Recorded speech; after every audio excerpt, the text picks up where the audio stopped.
11, regulating development is an ongoing conversation as more and more people move to our area. A new bill proposed in Raleigh would make sweeping changes to what our elected officials are and aren't able to do.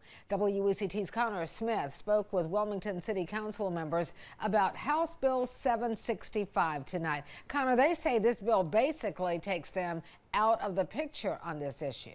That's right, Fran. Mayor Bill Saffo says this bill just shouldn't become law, and the rest of City Council agrees with him. They want local decisions to be made at the local level.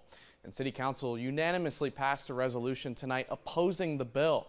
The legislation would allow developers to sue local officials and staff in certain cases. It would also create minimum density requirements and take local governments out of zoning decisions altogether.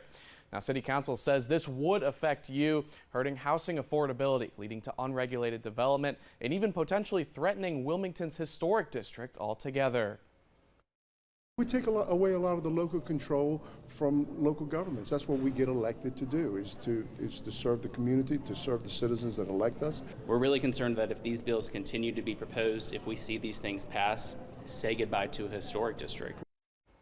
And Mayor Saffo calls House Bill 765 an omnibus bill. We have much more on this legislation, including its impacts on Wilmington's historic district, inside this story on our website. Fran?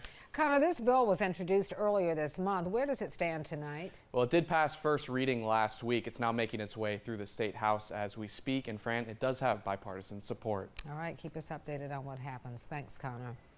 Council also approved spending $2 million to reimagine two of the busiest streets in town. The plan is to resurface Dawson and Worcester Streets from 3rd to 17th Streets. City crews will complete the work, and the North Carolina Department of Transportation will reimburse the actual cost of the pavement resurfacing work. Council also approved an ordinance to put $70,000 towards setting up the new Sting Center offices at the Skyline Center. Wilmington Police Department is in the process of moving the Sting Center to the Skyline Center.